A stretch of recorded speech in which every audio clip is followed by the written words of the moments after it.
Live. Okay, good afternoon. This is the Board of County Commissioners Board Work Session. It is Wednesday, December 13th, 2023. It is 1:02 p.m. The session is set to go until 2 p.m. This is a hybrid meeting. We're at 3000 Pacific Avenue Southeast from 1:10. For public virtual attendance, you may follow along on the Thurston County YouTube channel. I'm Carolina Mejia. I'm the chair of the board. And in the boardroom, we have Vice Chair Ty Menser, as well as Commissioner Wayne Fournier. We have Commissioner Gary Edwards, as well as Commissioner Emily Klaus. We also have Assistant County Manager Rob Gilder and Interim County Manager Campbell is here as well.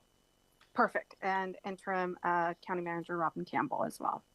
And so today we're going to be on our agenda is the Growth Management Act Housing Allocation Briefing. Yes. And who am I passing this to? Thank you, Commissioner. We are going to pass it straight to Ashley. Thank you. Good afternoon, Commissioners. Ashley Rye, Community Planning Manager, and I'm joined here by Laura Hodgson from the Department of Commerce, Anna Rodriguez from our Community Division, as well as Allison Osterberg from Thurston Regional Planning Council. You have all been spending a lot of time with numbers. We didn't want to break that streak, so today is going to be a deep dive into a different kind of numbers. We are here to share information about the state's new housing allocation requirements. This is one of the foundational blocks of the comprehensive plan update that community planning will be undertaking in the next year and a half. We are fortunate to be joined by folks from the Department of Commerce to provide an overview of what those new housing requirements are, as well as Allison, who will be able to share more information about the regional process that jurisdictions here in Thurston County underwent to comply, at least with the first step of those housing requirements. The briefing today is for informational purposes only. We're here to provide information as well as answer questions. Thurston Regional Planning Council is scheduled to take final action in the new year so that all the jurisdictions here in Thurston County can move forward with the housing elements. So at this point, I'm gonna turn it over to Laura to go first with her presentation. Thank you. Well, thank you for having me here today. My name is Laura Hodgson. I'm a senior planner at the Department of Commerce and the Growth Management Services Unit. In my role, I provide technical assistance to jurisdictions as they plan for the next 20 years of growth, particularly the housing portion of their growth in their comprehensive plans and the development regulations. As Ashley mentioned, this afternoon will be an overview of the updated requirements so that you're aware of the work that your planning staff will be doing over the next year and a half as they undertake this work. Next slide, please. With that, I'm pleased to introduce the Department of Commerce. At the Department of Commerce, we strengthen communities, and our agency touches almost every aspect of community and economic development, from planning and infrastructure to public facilities and housing. Next slide, please. In 2021, the legislature changed the way communities plan for housing significantly with House Bill 1220. With that, they changed and strengthened the Growth Management Act goal from encourage affordable housing to plan for and accommodate. They felt that it was important that local governments play a stronger role in planning for and allowing more affordable types of housing so that everybody could have the opportunity to have housing within reach of their means. And with that, they also directed the Department of Commerce to take some actions and local governments to strengthen and do a few extra pieces of planning work when they do their comprehensive plans. So for the Department of Commerce, they directed us to project the future housing needs by income bracket, broken down into the different income brackets from a range of area median incomes. So from 0 to 30, 30 to 50, 50 to 80, 80 to 120, and 120 and above. And for the first time include the projected housing needs for those who are without housing, which is emergency housing needs, and those who need housing and supportive services, which is permanent supportive housing. And the idea behind this is that if we collectively analyze what our future housing needs are and understand them collectively with a similar set of metrics, that we can better plan for and our housing needs in the future and hopefully better meet the market in providing those housing needs. So we developed those housing needs at a countywide level, and I'll talk more about that in a minute. But for the local government perspective, it strengthened what the local government government was asked to do. Local governments are asked to identify those housing needs that come from the Department of Commerce. So we developed projected housing needs at the countywide level, understanding that counties know best where to allocate their growth, which is what the process is going on right now with TRPC and the counties and cities. And so they will take those numbers that will be divided up based on where growth should go and identify them in their plan, and then make sure that they have enough land capacity for the types of housing that are affordable to those housing needs. And that means taking a land capacity analysis and making sure that what can be built may be affordable to those residents based on their needs. That doesn't necessarily mean that a local government needs to go out and build them. We understand local governments are not in the role of building housing, but they do allow for and encourage housing to be built through the regulations that they have on the ground. So in addition to making sure that somebody can build the housing that could be affordable based on our needs, local jurisdictions are also asked to identify what the barriers are to that housing being built. We know housing is not being built that's very affordable to a lot of our residents, but local governments have levers that they can take to encourage that type of development. So what are those ways that local governments can remove those barriers to development, understanding that there are other things that need to come into play, such as interest rates being lower and construction prices and, the economy and jobs, but there are some things there. And then understanding also that planning division, the planning departments and the way we've planned for housing in the past has led to disparate impacts and who has access to housing and who has wealth generation from housing, and to begin to undo those impacts through their comprehensive plan policies and regulations. So I'll walk through each of these a little bit with a focus on the first piece, because that's the step that you're in right now. Next slide, please.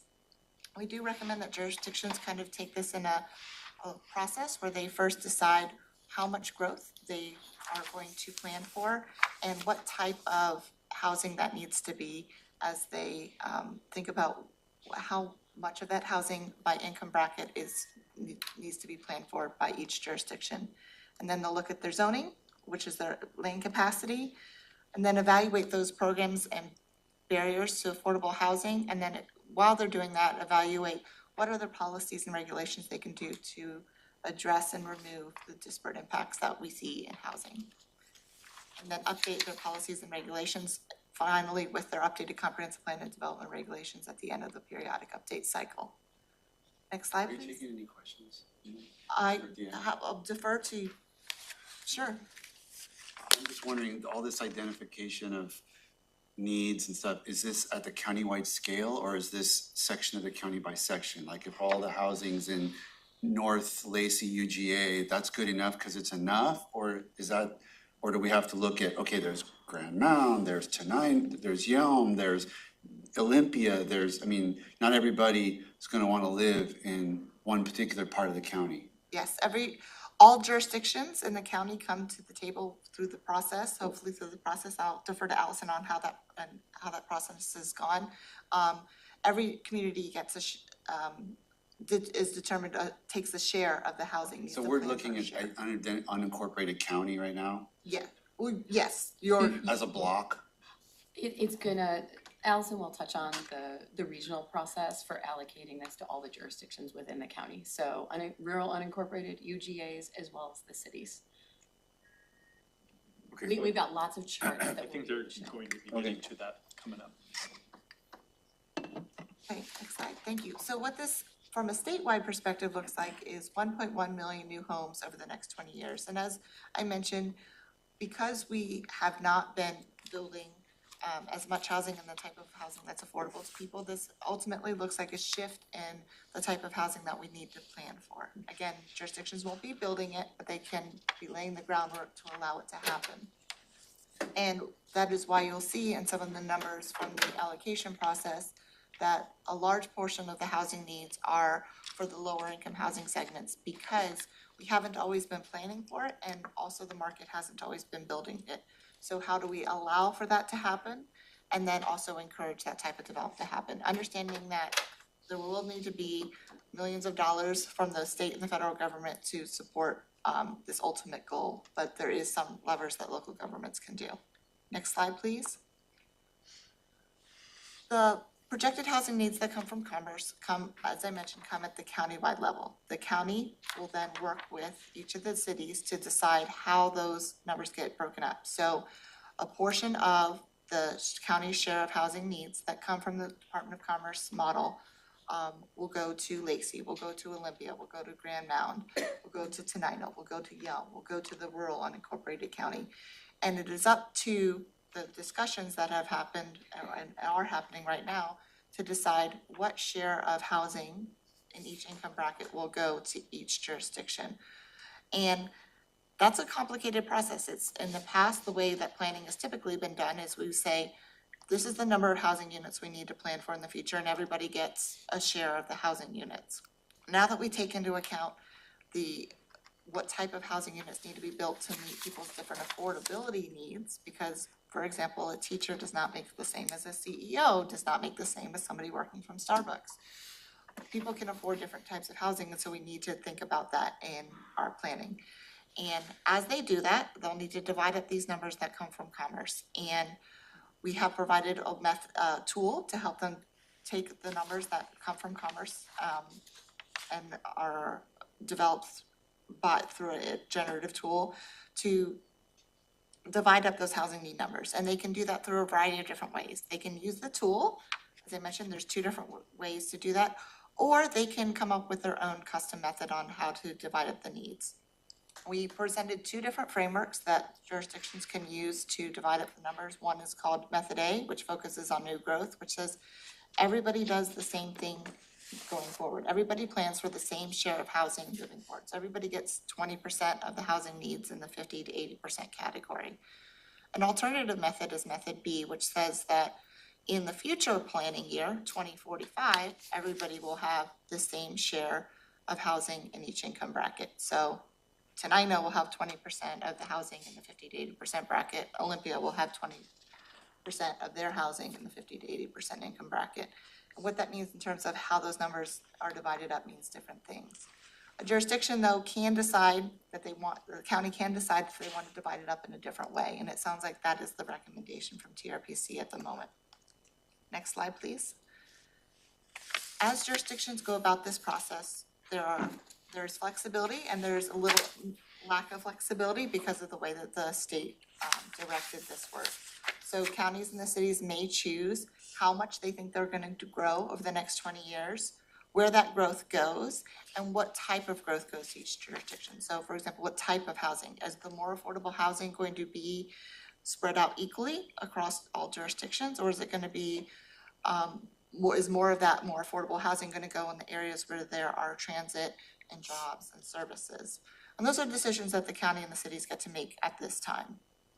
Counties, however, do not get to decide based on how much they're going to grow, what the total housing needs are, and what that breakdown in housing needs that they're planning for is coming from. That way, everybody's working towards the same goal of what we've determined is the best understanding of our statewide housing needs. Next slide, please. I have a question. Oh, yeah. Is PSH permanent supportive housing? Yes, sorry about that. No, that's okay. Thank you. And PSH, just for reference, is that housing with supportive services is meant for people who need a little extra support, but it's also meant for those people who are at risk of homelessness. So it doesn't necessarily include adult family homes or assisted living. As the county works with the cities to decide where this growth goes and what the housing is needed in different places, it's important to take into consideration what you need to have around you in housing. Where is it best suited from a jurisdiction's perspective as they're providing services? Do you want the housing where you have the capacity to serve it with infrastructure, sewer, water? Do you want it near your jobs, near your transit, near your services? Also, how do you want that breakdown to go from an equity perspective? So these are all conversations that I think have been happening at the county level, and they'll be finalized with the numbers that will come out of this process, as Ashley mentioned, in February. Next slide, please. After the county and the cities decide how much housing they need to plan for, the work will begin. And that's one of the reasons why they're pushing for this work to be done as soon as possible, so that they have enough time to do the other work. And that includes identifying that there's enough land capacity for the type of housing that's needed. So can somebody, if they had the funding sources, come in and build that permanent supportive housing or that more affordable housing if it was allowed? And so that requires looking at the GIS, how much land is available and what type of housing can be built. And if there isn't enough capacity of land at the end, after that analysis, then making zoning changes to make sure that that capacity is there. Basically, that somebody could build that housing in the next 20 years. Next slide, please. What that looks like is that because inherently more affordable housing is possible when you can put more units of housing on a property, when they're sharing the utility costs, the infrastructure costs, potentially there's less parking, then we're probably going to be looking at some jurisdictions having to change their zoning to allow more affordable types of housing. For example, if a jurisdiction has typically been planning for a quarter-acre subdivision lots, now, based on our market conditions, that's not affordable to most residents. So we need to think about the types of housing that can support all income housing needs, and that's the goal of this new housing element update. It also means that jurisdictions will probably need to look at where the infrastructure is allowed and focus on where are those next places that infrastructure needs to be planned in their capital facilities plan to support them. I don't know, Vice Chair, are we gonna be able to fill some voids here on questions before we get too far along the line here? I think you can ask a question, you said. Yeah, I'm open to questions. Well, Try to yeah, keep we- them minimal. yeah, but- we've kind of got a but if you've got format a that we key try one- to let our speakers get it through, but you can't hardly bypass so much of this stuff. So what I'm wondering about, I sat through a presentation that Allison put on about 10 years ago, and it almost seems like this might be contrary to like the original intent of growth management. When you talk about infrastructure to service and all that kind of stuff, I mean, we're not allowed to put sewer out into the unincorporated area of the UGA, for an example. So are we gonna continue potentially to damage the environment by on-site systems, instead of having leeway to be able to move our infrastructure out to meet the need? I mean, that's just one example that The I've got. infrastructure I've got a isn't- bunch of other questions. Yeah, the infrastructure isn't intended to go to urban growth areas and serve that. So I know that the focus of the county, it tends to be more rural, so that may not apply as much in this case, but where the county plans for urban growth areas, that is where the infrastructure is intended to go. And then the other side of that is, we did a study, I don't know, Rob probably remembers it some years back, called the Ruckelshaus study. And it was an attempt to try and figure out a way that that we could equalize the revenue stream that rural counties are faced with the need that municipalities have, but rural counties do not have. So if we continue this growth and we don't have any retail, for an example, then we don't have the revenue coming in that can provide the services that we need to deal with this growth. And I'm just wondering, is there some plan in place to offset some of those problems? I don't know, Allison, do you remember when we talked about 10 years ago about, trying to consolidate the population, kind of taking the Growth Management Act intent, which is kind of bringing people together. Is this kind of lightening up on that original intent of the Growth Management Act? No. It's intending for, in a way, more, from this framework of planning is to encourage the more housing in areas where there are services. So those urban growth areas, cities primarily, that's the first choice. Urban growth areas, that's the second choice, because they probably don't have as much infrastructure, but they are allowed to build infrastructure. And then from there, local areas and more intense rural development, they are allowed to build up additional development based on 5257. But outside of that, generally, limited housing growth is intended. Yeah, and I guess that's what I mean, that, we can put that infrastructure out to a certain, but are you gonna make it a little easier, like for a public utilities, a fire station or the county shop is a good example, just down the road a little bit outside the urban growth area. And yet we're not allowed to put services. I think they can do it for schools now, but They have been for a while. Yeah. And unfortunately, 1220 is really a fairly narrow. pretty in narrow scope. ability, It right? did not look at any additional, structural inequities between urban and rural, but specifically looking at housing. So for the county standpoint, it's really not going to address any of those structural issues. It's not really going to change the rural environment away from single-family residences. It's just based on the land capacity that we have in the rural areas, projecting how many homes single-family residents will be able to have there, because it won't support under GMA having multifamily or anything else. All of that will still be in those urban areas, the UGAs, the Lamberts, as well as the cities. So this is really talking about taking that housing structure, divvying it up in an equitable way that actually helps to support the growth. But to me, it just doesn't seem like there's adequate resources to deal with the courts and the sheriff's office and all that other service that we try to provide. It's just not there. And that's what Ruckle House was trying to rectify, and I don't recall. I do understand that there's big costs, particularly for unincorporated counties, to provide these services, and therefore we do recommend more growth going to urban areas where they have more tools available. One of the things we will be looking at is how, what tools are available and what additional tools maybe could we suggest to the legislature to help with. Okay, so this maybe is just the start and Yes, more to come. we keep hearing that infrastructure and costs are a huge barrier to planning for our future housing needs, and it's one of the things that we're hoping to actually implement a new position in our housing group on to look at the infrastructure piece of this. Water rights. Like Yes. that seems to be one of the biggest barriers in my mind.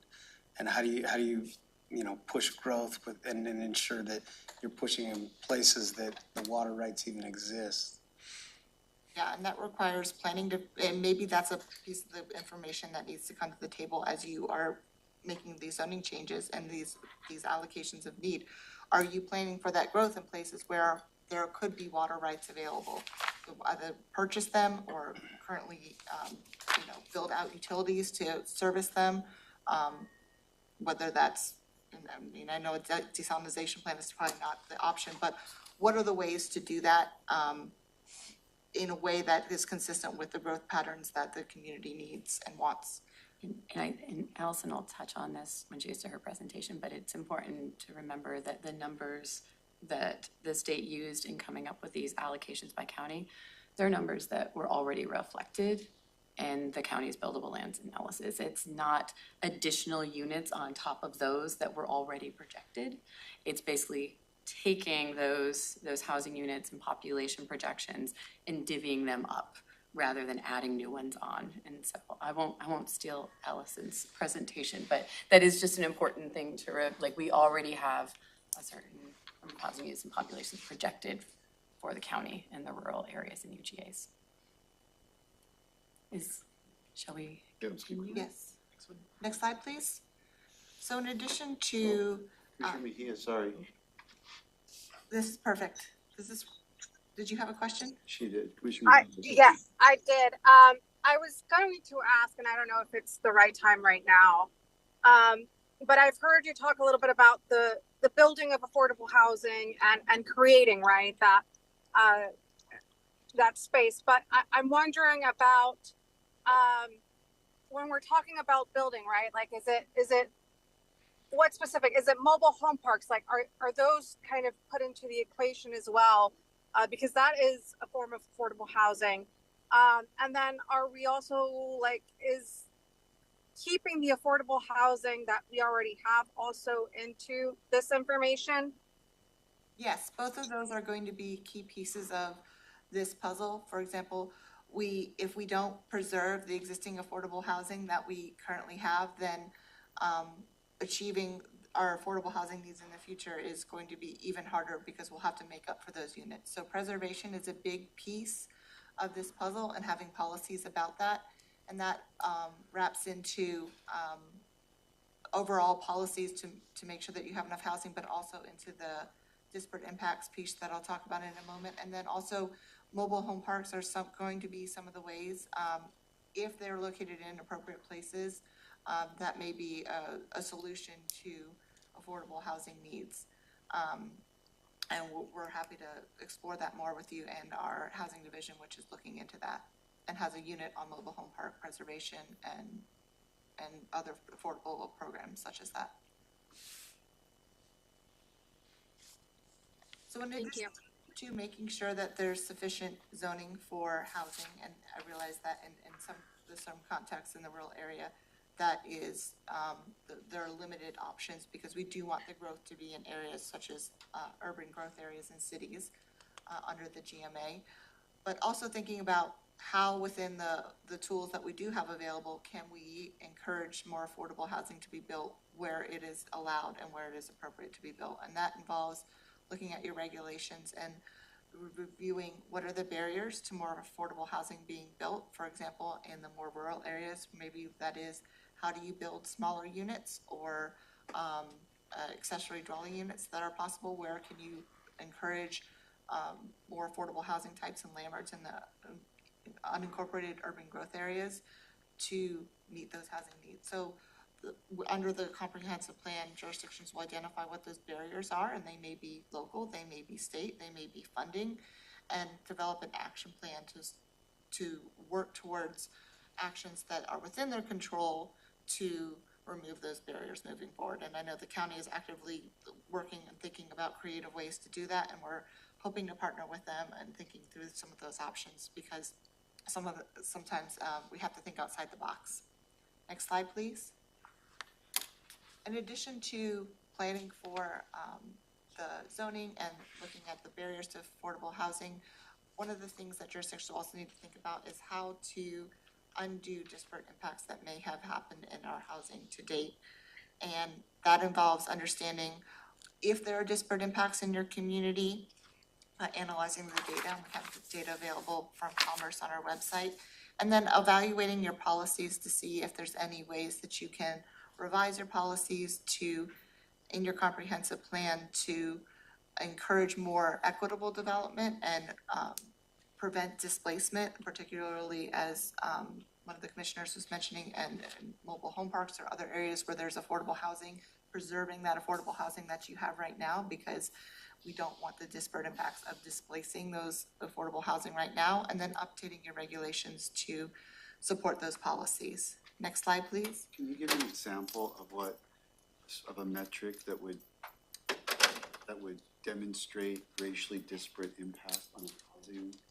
So if, for example, you have more residents who are non-white owning homes than those of certain demographic other units, that would be a disparate impact because not everybody owns homes at the same rate. Or if you have a higher percentage of people of a certain demographic being cost burdened, paying more of their income than another demographic group, that could also be a disparate impact. Thanks. Maybe just a quick follow-up on, say you mentioned mobile home parks and the fact that they are listed as affordable housing and you want to protect that. Will the state, I guess, will they come up with resources? A lot of our mobile home parks are in need of adequate septic systems, for an example. And nobody's got the money to do the adequate septic system. So, I mean, do we tear down the mobile home park and again, get away from that affordable housing and put other kind of housing in there? Or can we get assistance in being able to put a proper septic system in for those? Is that kind of in the plan that might be? I think that is something to plan for in the future. I don't know how many resources are available from the state for that avenue. I'd have to touch base with our unit who manages that funding pot. That's in our housing division. But there are opportunities to support mobile home park residents to potentially purchase their cooperative and develop financing strategies that would allow them to improve their infrastructure in a way and have more of a say in the maintenance of the facilities as they move forward. It's not always possible, but that is one option, and I'm happy to look into some more options. Can I follow up to that specifically with, as we're looking at more cooperative, I think the interest rates is what's holding back a lot of, while they're like, we can buy this, but then the interest rates is what's holding a lot of these people back, because just the interest rates would basically just get them over to that next level. So is there, how can we address that gap right there, where it's something that we locally have no control over, but it's something that's hindering that process into affordable housing? I think it's looking at creative solutions. There is some funding available through our manufactured home park unit within the housing division, but also maybe looking at if there are local funding tools that the county has and prioritizing those funding tools, for example, an affordable housing sales tax or other types of tools, or it's very difficult right now. I mean, I don't know if there's a silver bullet for that solution, so I think it's gonna kind of, we'll have to mine some of those solutions and look at them. And I think that is it's part of the subsequent planning process. Like, it's not just a policy review. The state is also calling for a programmatic review, which would involve us reaching out to the staff of the Regional Housing Council and engaging them and understanding how our programs currently work, and if there are opportunities to make changes to those programs to achieve the policy objectives that will be in the comp plan. This is specifically looking at those housing targets. And within that, as we continue to move down the path, then it's looking at what are those strategies and other tools that we can incorporate into our toolbox or our comprehensive plan, basically, that will facilitate or enable not only the preservation, but the growth. Can I ask a question in terms of, one of the things that I've heard quite a bit is in terms of vacancies and the first time home buyer homes, right? Those are getting built, however, out of state or from, they're buying those houses, they're keeping them vacant until the prices go up. And then it's not affordable anymore. It's a very expensive home because it's just been kind of sitting there waiting, or they'll do a couple of upgrades and then put it back on the market. It's not someone actually moving into that house. I know that in California, there's been a couple of states that I know that there's been some legal issues around it, but in terms of vacancy, a vacancy tax, and I'm wondering if there's any conversation about that at all at the state, because that's something that we're seeing happen. I mean, just here locally, I've heard from a couple of realtors where that scenario has happened. Yeah, we have thought about that, particularly in our housing unit and growth management services. We would love to see the option of having a vacancy or second home tax that allows more of the resources to go to primary homeowners. Unfortunately, I don't think that is currently allowed under our state constitution. So I think there are limited avenues there. Or a vacancy fee, there was a difference between a fee and a tax, and there was like, Yeah, one of them you can get I away don't know, with I'd have to one. look into that one, but I'm happy to look into that. I'll make a note of that and see if I have not heard of that being an option, which means it makes me think that it is not allowable, but I'm happy to look into that. So I just want to do a time check. I know that there's a tour coming up at 2:00. We still have more of the presentation to go through, and this is only skimming the top of this conversation as this will unfold. So plenty more time. Yeah, and I'm happy to have you email me questions after, or give me a call. I have my contact information on the last slide, so given the time constraint, I'll put that up and happy to take your questions. Thank you. Or stay after, but it sounds like you guys are unavailable after too. Next slide, please. So what that means is evaluating your policies and then updating them with your regulations, and looking at not only the policies and the typical zoning tools, but the programs, the fee structures, the processes, all of that will potentially could lead to improvements to create and encourage more affordable housing. So in the next steps with your comprehensive plan is to decide on those allocations of the housing needs from that countywide number. so that you can take the next steps of evaluating your land capacity, which I know the county has set for early 2024, to see if you can accommodate those housing affordability needs that have been decided through that county process, and what changes will be needed to your comprehensive plan by the end of the periodic update. Determining if infrastructure is appropriate, particularly in those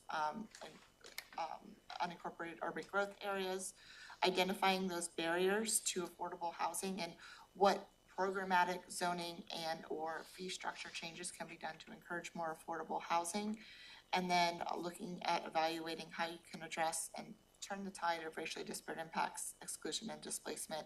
And a key portion of that will be encouraging the affordable housing that you currently have to remain affordable. Next slide. And in light of the time, I think I will defer to Chair. Okay. So any questions? I got a lot of questions, but I don't think there's enough time. Well, don't we have like 20 more minutes? Yeah. I- Well, we have I thought Allison Allison. had But there's another Yeah, and- presentation to go. And I do apologize, we were trying to fit this in because we wanted to make sure that the Board of County Commissioners got to hear this before it went to TRPC in the new year. Otherwise, we would have tried to Or, grab more time. or the one commissioner that has to sit at the UGM subcommittee and use this data to make an argument and a policy decision could hear it, right? Yes, yes, that Is too. that you? That might be you, huh? That too. Happens to be me, but I'm just, could have been any of us. Commissioner Klaus had some, I thought you had a couple. No, I'll you just had- call Oh. after or email. Yeah, no Okay. worries. I want to hear the other one too. Allison, take it away. So good afternoon, Commissioners. Allison Osterberg, Planning Manager with Thurston Regional Planning Council. And so we just provided a really wonderful overview of the policy context for some work that we've had the privilege to be able to do in support of our jurisdictional partners. So I'm going to talk about the work that we did around housing need allocations. And I want to be clear that this is not a recommendation or a proposal that is coming from TRPC. What I'll be presenting is the housing need allocation proposal that's been developed by staff, by planning directors from all of the jurisdictions in Thurston County. And it's a shared approach, a preferred approach for dealing with the requirements under HB 1220. Excuse me. So you go ahead to the next slide. So Laura gave you an overview of the many, many changes that are new in this round of comprehensive plan updates related to housing. There's a lot of pieces from it.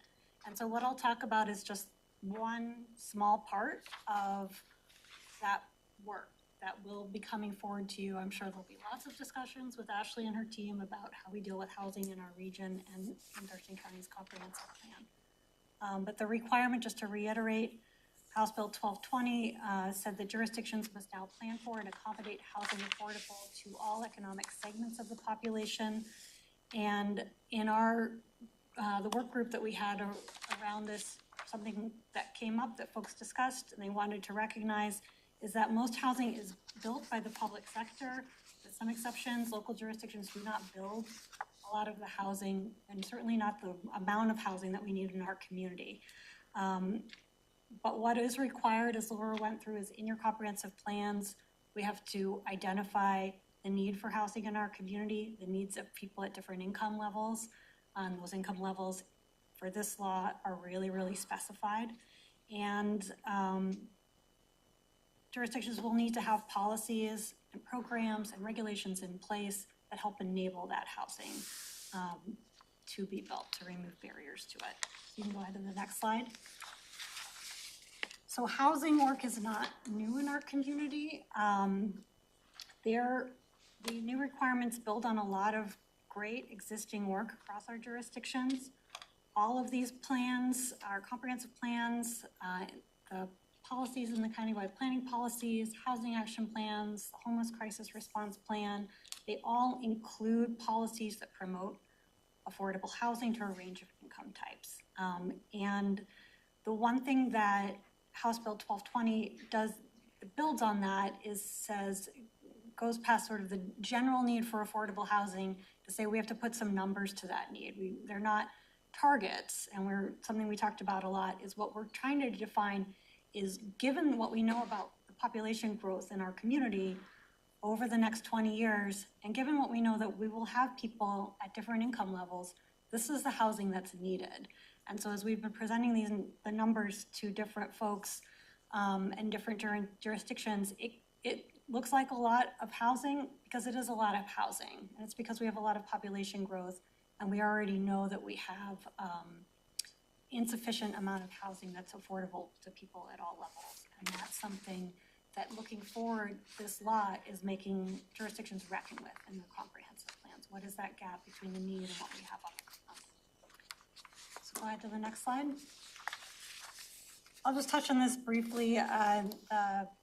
Laura mentioned this. House Bill 1220 defines seven different housing types that cities and the counties need to plan for.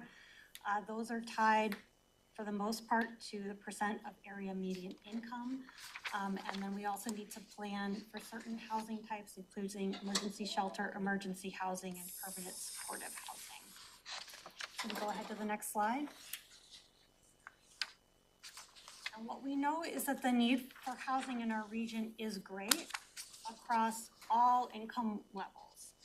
So we already estimate that currently on the ground, what we know is that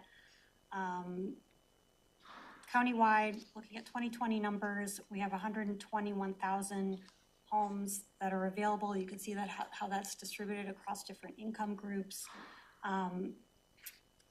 And about 40% of our current housing stock would be considered affordable to low-income households, so those making 80% of the area median income or less. Go ahead to the next slide. I'm looking ahead. TRPC projects, through the work that we already do around population forecasting and housing forecasting, that countywide we'll need to add an additional more than 54,000 housing units between 2020 and 2045 to meet our growing population. That's not new in this law. We already had provided that information, done that analysis. That's just the amount of housing we're gonna need countywide. What's new as part of this law is that Commerce provides us with estimates that break down that housing need by income group, and you can see how that's added into different areas. I often get a lot of questions about one of the lower bars, the 120% area median income, and why that's so large. And it's just that we break out a lot of the lower income groups into a lot of brackets, and 120% AMI plus is just kind of everyone else who's over the median income. Under the new rules, Commerce doesn't require jurisdictions to plan housing for that, but we need to account that to think about the total amount of housing we need in our community. So the focus as far as policies is on creating affordable housing, that's those are the other categories, and the 120% AMI is sort of the rest of the housing that will be needed, how that's distributed. What we see though is that in those other counties, the need is especially acute in our region, and we're not alone, for the lowest income households. We do have a lot of housing already in that 50 to 80% AMI, and that's pretty consistent across most of our jurisdictions when we break it down into individual ones. But in those really low categories, the 0 to 30, 30 to 50, that's where our current housing supply is already not meeting the need, and we'll have this additional need in the future. Can I ask about that? Because it's like, what is that housing? I mean, I would think if you're under 30% AMI, pretty much every dollar you have is going to food, medicine, transportation of various sorts. What if you have no money for housing? Then what is a piece of housing that is affordable to someone that has no money for housing? Does that mean we have to come up with 8,758 publicly funded free units for people to meet that? Or is there a type of housing that bracket could afford? It's a really important question, and what I'll say is I can't answer that question for you. That's something that in your comprehensive plan, and for all jurisdictions in their comprehensive plans, that's what you need to think about. What is the housing that's needed to meet? What all these numbers are doing is saying, here's what the need is. But I know it's that's also, unsatisfying. well, it's saying yeah. we have to plan for it. So if our planners come back and say, you know what, the smallest, most affordable type of housing that can be built on the market rate is not gonna be affordable to someone 0 to 30, it's gonna be affordable to someone 30 to 50, then we have to produce according to this law. Yeah. From the state's perspective, we recognize that pretty much all housing below 50% area median income is going to need some sort of subsidy to be built. So we recognize, and that's where that comment that I came in, that we will need significant state and federal, and to the extent local governments can step into the table, local subsidies to help do that. What I think we need to do in our comprehensive plans and with our planners is try to think about how can we bend the curve in creating affordable types of housing that are more affordable. So one of the legislators looking at a co-housing bill, which is the hybrid housing, which breaks up, you have an individual housing unit and living area, but then you share a bathroom and or kitchen. Could that make it more affordable housing? Could you do micro housing? Could you do tiny homes? You can, only in manufactured home parts. What are those ways that we can try to create housing solutions that will get there in addition to public funding, because the public funding probably not materialize to the extent that we need. Yeah, the co-housing and stuff, it exists, it's just not legal. You see it all over the place, And but that's why one of the reasons why the bill, I think, it will become, well, I don't know if it'll hopefully be coming through, it might be coming through. But Might become what? it might be coming through this session, but also encouraging people to share housing together. Wow, so there's a specific definition of co-housing, which says that you have a living and room space in addition to a shared bathroom or kitchen, but what about just roommates? I have never lived alone by myself. Can we have policies that encourage people to be able to live together and share rent? That certainly will bring the amount of cost that people have down lower, but it's complicated and gets beyond land use, Yeah. so. There is a bill that was mentioned at our legislative breakfast, Jessica Bateman's got something, it's not, I don't know if it's addressing that, but it's definitely addressing zoning for single resident occupancy, and it's moving that direction. Yeah, I heard you mention one time ADUs, just, not that much. That might be a solution, but where do they go? Because now there's restrictions, in place. I suppose that's gotta change. And then, was this ever talked about from an unfunded mandate perspective? Because I don't know what the hammer is. And if there is a hammer, then it becomes an unfunded mandate if we don't have the resources to implement the legislation. And that comes back to the Ruckle House study and retail outlet and a bunch of other things. So I just wonder how far out this has been planned for. Yeah, to and that's really why make it it's to applicable. plan for and accommodate, not to actually build. So you can allow it to be built and encourage it to be built, but you're not required to build it. So it's not. And I see we're shooting towards 2025 or something as some solution. So is there a percentage goal that are we mandated to increase housing by 2% a year? Oh, okay. I know the Sorry. huge topic. I'm gonna try to hit the high points because I know we're running light on time on our process and lots more conversations for you to have. So go ahead to the next slide. So this process took those countywide numbers, and what we're charged with doing is breaking them out by jurisdiction. Because we need to allocate them at the jurisdiction level. And the guidance from Commerce, as Laura went through, said that needs to be a multi-jurisdictional process. And we can come up with a methodology or use one of Commerce's methodologies to do that allocation, but our totals need to meet the total need countywide. And so go ahead to the next slide. We had a process where TRPC convened planning managers and staff from Thurston County and the cities of Lacey, Olympia, Tumwater, and Yelm. Those jurisdictions contracted for TRPC to provide the support.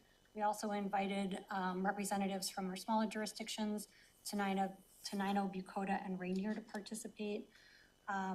And we provided that analysis. The next steps that were recommended from the group is to do the presentations to jurisdictions that we're doing now.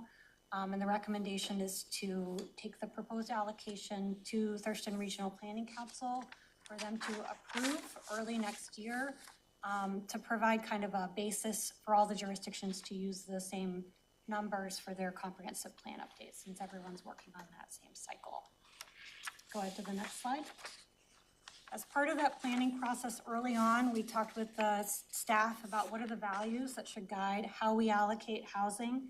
And the agreed values that helped us identify what method to use is that it was very important to folks that the methodology be fair, and by fair, they meant that housing, low-income housing, affordable housing should be distributed across all jurisdictions. It should not be concentrated in a single jurisdiction, but all jurisdictions should have some responsibility for providing low-income housing.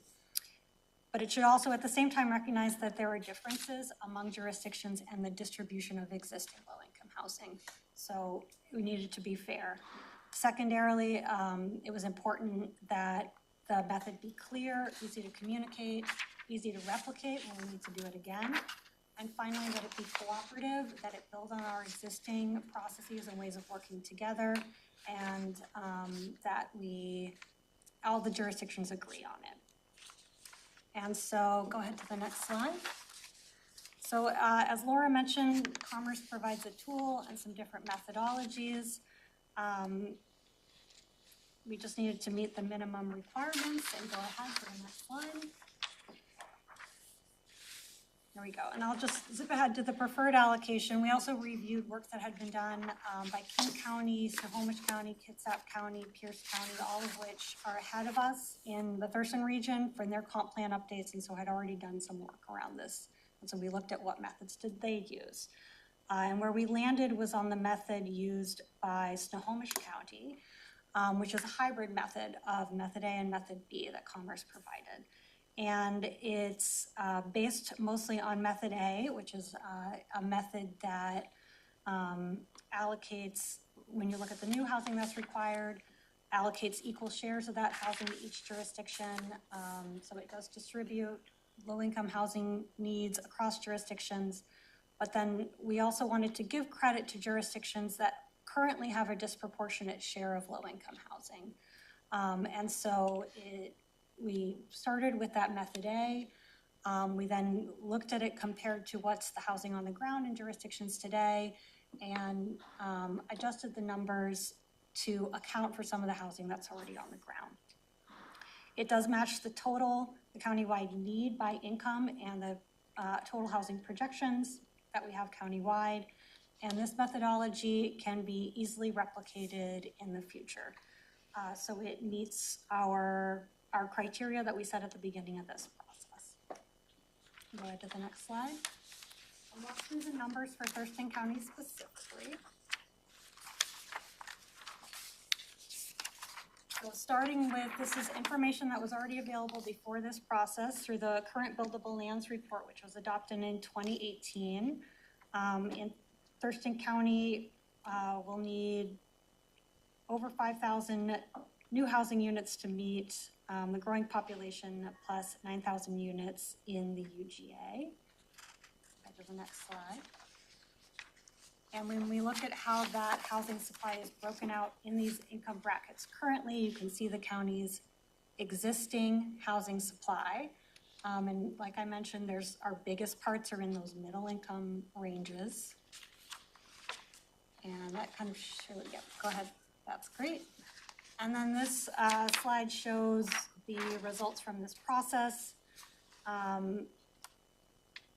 that between 2020 and 2045, the housing need in the UGAs would be around 13,000 new units, 13,623, and in the rural areas, about 7,500. And go ahead to the next slide. And breaking that out this is the new housing need, how this would look for the county. That's how it breaks out in the different income categories. So when you say 7,500 rural need, that's based on projections of how the rural county is growing? It is based on, yeah, we look at the population projections. So, yeah, TRPC takes the OFM projection, median projection, and we allocate out population to individual jurisdictions. And the way that we do that is we actually do a land capacity analysis. We kind of take here's the population we're looking at countywide. What's the capacity on the ground as far as current zoning and looking at critical areas and many different things and patterns of development. And we look at where is growth likely to happen. And that helps us develop estimates of housing by jurisdiction, and that helps us then generate population by jurisdiction. And so that information has already been developed. And so just the additional part, the total amount of housing for the county has already been analyzed as part of that previous process. And what this process does is break it out. How does that allocated amount break out by income types? I always found the numbers really not that helpful. You know, like we would always get some projection saying, you know, project for tonight or to grow this many houses, and we're like, well, we've got so many ERUs, crumple it up, throw it away, and it's not ever even gonna happen. And I would be concerned to be projecting for growth that we think's gonna happen when from my days on TRPC, we're not meeting our sustainable Thurston targets in terms of the rate of growth in the rural county. We have reduced it, if my recollection is correct, but we're not at the target. And that target, I would not want to build in something contrary to those goals into our comp plan, if that's what this is doing. I just followed up on that. I'd say, what does success look like for this program? Does it 25% of what your goal is, or 50%? What the realistic? Because it's kind of not realistic not with the tools we have today. And maybe we can get an answer to that as a follow-up on an email or something later, since you're I'm really, but Allison, I want you to.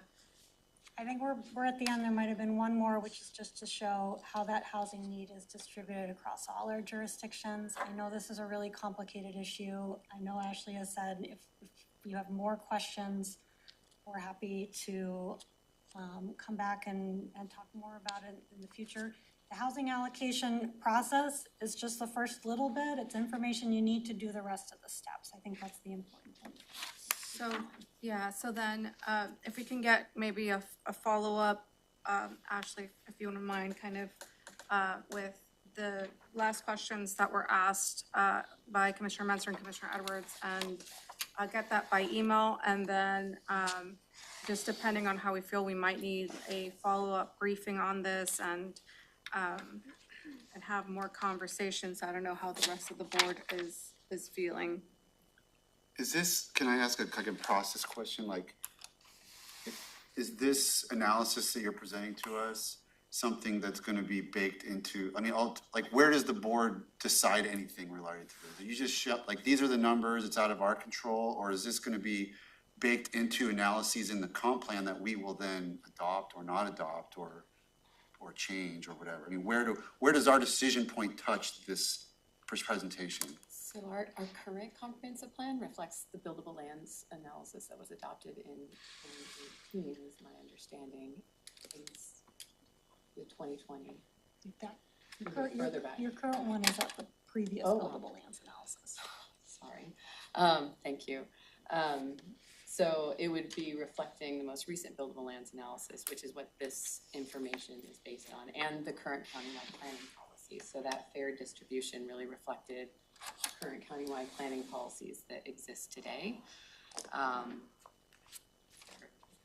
So that would be up to the board to, I guess, reconsider what those look like. But as of right now, that is the policy framework, is the adopted buildable lands analysis and the current countywide planning policies. But we can adopt it, but we might not get there, basically, without some changes. With the projection, we have to accommodate, plan to accommodate.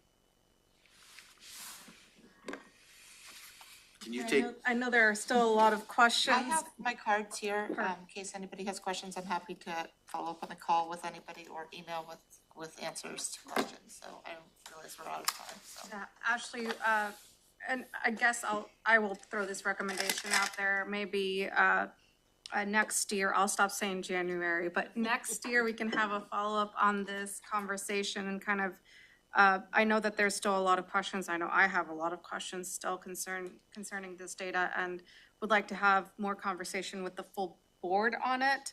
And so maybe just, can we schedule this for a follow-up next year? Absolutely. Okay. 202, thank you also very much for this. It's very interesting. We're adjourned. Who's going on?